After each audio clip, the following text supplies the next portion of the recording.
आवतिया खून भाग गयो खून भाग गइल कनिया के कतरू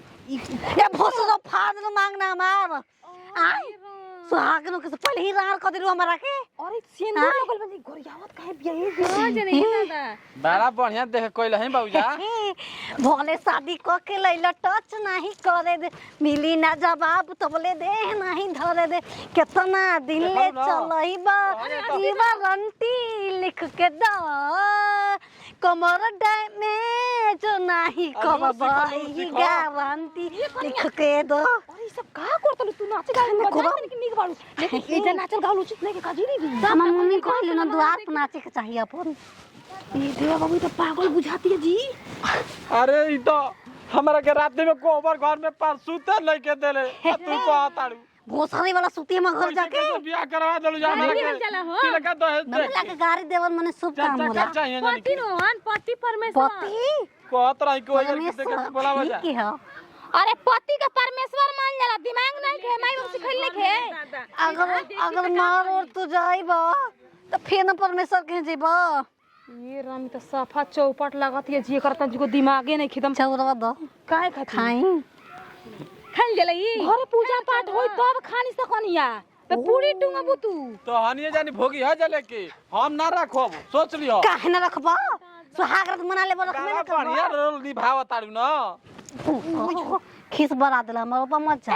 अरे जवन करे के घरा में चल सुहागरात मने का चल घोसरे बाबू देखी चल घोसरे सुहागरात मने न हां मानी कितना लिख देबो तू कैसे मने ले बताओ तो हमरा के सब हमने के बाद में बताएं चल घर में चल बुझे के रो टेंशन बाद में बताइयो वो सुहागरात मने ले रही तो देखो हमारा ढेर मत बतियाव फोटो पर देख के मार पसंद अरे पागल ही नहीं करे फू हो कितना जाने के देखे हमरा कीमत बोलनी हमरा खिस बढ़ जाला सुन भोसरी अब ना चिड़ैया उड़ी बाज उड़े वाला बा अब ना चिड़ैया उड़ी बाज उड़े वाला बा राज कर सोना मखौल बदले वाला बा राज कर सोना मैं ना कर पुनः टंकी जी भूल पदे न ए दीदी घर में घुसाई दीदी चल लेके चल जी चली बाबू मुझे पीने का शौक नहीं आइए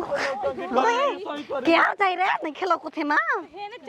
चलो शादी ब्याह बढ़िया से बीतिए गइल एगो कलेवा के फिक्र रह त इहो पहुंचाइए देतानी हम छुटकारा हो जाई एकरा में का करे के बा खाए चाचा जी पाव लागी कुछ बचवा का हो कुछ बात बा का चली ला अरे ना चाचा जी मान ली कि शादी ब्याह होला त कलेवा जाला चौथार न हां ई त बात ठीक तो है हम कहला सोचनी के बहनिया के कलेवा पहुंचा के अपन छुटकारा पा लेब हम ना ई त बात ठीक है कहला ठीक है बचवा तब चलो हम जाते हैं ठीक है बा चाचा जी जाई और कुल ठीक है ना सांझ का भेंट होई सर समाचार चले हमरा के जिए दी ए घर में हम रहतानी तो हनिए जानी लेर बे तो जन झेलो जा हम ना झेलो निकल घर में ले का काहे हमरा के बाकी देता तो सास माई सास माई छिनर सास माई हई जा गोतनी हई जा गोतनी हई जा मुतनी मुतनी यो रामी का बोलती रे मुतनी घर से चुपचाप जहां से आइल बड़नो तहां चल चुपचाप नहीं नहीं कर ले बे के घर से बाहर नहीं के निकाले के ना तो पूरा गाल थूके ना सताने नहीं थूके सब काट लोगा ना हां त हमने के थूक ले तो बाजे के कोनो बात नहीं के ये दीदी ऐसा कुछ नहीं खे तो मैं गलती सिखैले बिया भाई हम घर से ना निकलम तो पापा बोल लगे हां अंदर कहां जइबू लागत तार बाप के हटे का घरवा बात के हो हम सोची से कह दे चुप रे चुप काहे दादा जाओ अरे डांट मत रे फुसला के बोल डट भी कहां जाई तोहर मर्दा हेनिए गोल बात अपन मर्द के मेहरारू खोजे अरे हेने रे हेने गोल हां हाय तार बालमा का बामला जन कहली न तू खिसिया के हेने चल गुला अपन मर्द के मना के लेके आ जा जब कहबे कली सुहाग रात मना लो मने बने के हम काहे के मनाई ना जीबे नु तो दूसर कनिया लेके आ जाई हां ठीक को सस माई हां हो तो फिर क्या करबू कि पापा मारे लगे हैं जाए अरे ना मरियो हमने कह दियो कि ना मरियो जा ना मरियो हाँ, जा जा कसम जा ये हराम जादी पागल बोल फिराए ना हां जा जा जा ना खिचड़ी बनाई है खिचड़ी फिर आई के का करी का बारा हमने के अरे ना रे पहले जाइयो ने रास्ता याद रहियो करा भुला ये भगवान जी भुला जाओ ओनिए रह जाओ ई पागल आनी घर में आके पागल बना दे जी चल केवड़िया बंद कर बता जमीन के मैटर में गांव वाले इतने परेशान करते हैं हम लोगों को ना हैं वो लोग हम लोग को घूस देना चाहते हैं कि हम मां के छिनारी कहती कि चलो, हे देखने हरे के बाद बम ही पता लगल बा, हे चलेगा, हरे ठीक है? बम लगल बा, के आ जाए अरे रुको पापा ए, भाई सानी ओए ओए करता रहा भोसरो लोगन रानी पूछो बमला छोड़ के चल गए हमरा के बुला के बानी के घर जाई अरे लड़की कहाँ है बताओ? पापा लड़की पागल तो नहीं लग रही है या भोसरो तो आंगन के अरे का उठो जानी दे। तो आंगन के का जानी उठो उठो उठो उठो क्या हुआ है हुआ है क्या हुआ है मेरा बहाया हुआ है क्या बोल रहे हो जी सीधा बोलो सीधा। गांव का नाम सीधा बताओ बोल देने सीधा ले आय गांव का नाम का बताओ नाम हवे हटे लगता है दिमाग मेंटल है। स्क्रूप ढीला है ना मारा भंटा जैसे दगरा जी बतुए जे तुम चुप रहो सर। दन दन ले चलो ना। पकड़ के ले चलो चलो आय गाँव होबा कौन सा गांव जवानीपुर बा गाँव का नाम जवानीपुर बा हो जवानीपुर अरे हम लोग का थाना में पड़ेगा सर। अच्छा अच्छा ये उस गांव की है तुम लेकर चलो बता दोगे ना गाँव घर हमार ऐसे बाते सर। घर बताएगी लेकर चलो आप हम कैसे जाए बमला के बिना ले ले हम ना जाए पकड़ कर ले चलिए ना वही मिलेगा। केस करा देगा चलो जी चलो जो बम- होगा देखा जाएगा और फैसला होगा तुम्हारा बमला मिल जाए ना हो अरे जरूर मिलेगा ठीक है पता ठिकाना बताओ तुम्हारे साथ क्या हुआ है हम हैसन घर में के बानी हमार दो घर में छक्का पैसा चलो चलो चलो चलो दिमाग लगता है। अरे चलो जी, हम लोग भागत नहीं मदर किस कल बानी हम लोग पुलिस वाले हैं आपने कुछ नहीं किया है ठीक है आपके साथ हैं? का है पेलिस तू है ना ना पुलिस अच्छा दरोगा दरोगा अच्छा जो आपके साथ हुआ है ना वही होगा जी घर में ए बच्चियो के मन नतिया हटे घरवा में चिल्लाई अरे वो ऐसे काहे में आज बोलतनी ओ ए दीदी तन हाय देखी जी के आइल बैठे ला शर्म ना आइल हटे हमनी के घरवा में काहे बहनिया तोर भैया वाले हम बेकार बनी देख ली हमर बहन कहाँ बिया? भगनी बहन के भाई आइल बैठे दिखावे खातिर रूप भगनी बहन अरे हई अब काल्हे बियाह आज भाग गइल ई तो जनी का कहतड़ू जा ई त कहो के तारी जतिया बचा दिल के मड़ौआ में ना भागल त मड़ौआ में भाग रहत त खड़े जतिया चल गई तहारो ए त सिखा के नु भेजले रहसन कि ओइ जले मत भगी है जाके ससुरे ले भगी है दीदी तू झूठ काहे बोलतड़ू मन का झूठ कैसे कैसे तू झूठ जान गेल कि हमनी के झूठ बोलतन जा हमनी के रात भर खोजले बन जे गांव में घूम के हमनी के मुंह में कर के बोल के तार बहिन भाग गइल तंची कइले बिया बताओ ना ई है इज्जत संस्कार तोहन जनी बदनाम मत हमारा कर जा जंगलू जा भाई बड़न हमारा बहन से कम भेंट करावा जा अरे महाराज घरे रही तब ना भेंट कराबो आई कला वाले के ना दिखावे फिर कहां गोलिया पागल सन का दिल में तार धनी बहिनिया कर को पागल सन का तो छुपा जहिया के रुपया बियाह वाल कइलन जा लेके सदिया कइला ओहदिन पागल सन का ना रहे ई त कहे चाहिए ना कि दू गो भतार रखले बिया सुना तू चुप रह कहतनी तन जुबान पर लगाम दो केकरा से बात करतन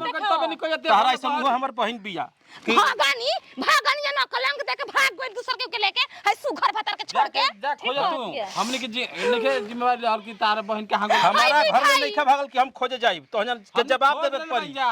होय बड़ा दादा गिरे देखाई बा कहेंगे हमरा के घर में ले चलो, चलो। लो चौधरी जी और पाणे जी यही घर है ना। घर को सर्च लगाओ कौन है इसमें ये घर हो इनके साथ गलत इंसाफ हुआ है ए भोसरो कोनो गलती साफ नहीं के भइल हम बमला के खोजे के तलाश में निकल रही सास माई बतैले रही ये तुम्हारा ही घर है ना जौना घर से हम गए रहली उहे घर में लेके पटक देला अरे कोई बात नहीं तुम इधर से गई हो ना वो भोसरे दुना हमरा के फिर से लॉक कर दिया सा कोई बात नहीं कोई नहीं लोग करेगा। हम लोग हैं ठीक है कौन है जी घर में चलिए। हैं अरे चुप चुप हेलो अरे भोसरे भूत बाई से चुप अच्छा रह। क्या नाम है तुम्हारे बलमा का बमला का नाम है पुअर टूअर टूअर जी है क्या कौन घर में जस नाम पीट देगा मैं पुअर पुअर पांडे जी बुलाइए सबको देखते हैं। एगो ललझारी माई है घर में पुअर जी ये क्या हो रहा है अरे यार घर से कहो यार कितना बेइज्जत करते सब यार कहीं का मिले आए के रहे जे तारा के एकदम बोलो हम पागल बड़ी मेंटल बड़ी कर यार है क्या आवो आवो भूत की भाई है यार हवा कितना तू लड़ता को कितना लड़ता होश में हो जा कहता नहीं दामन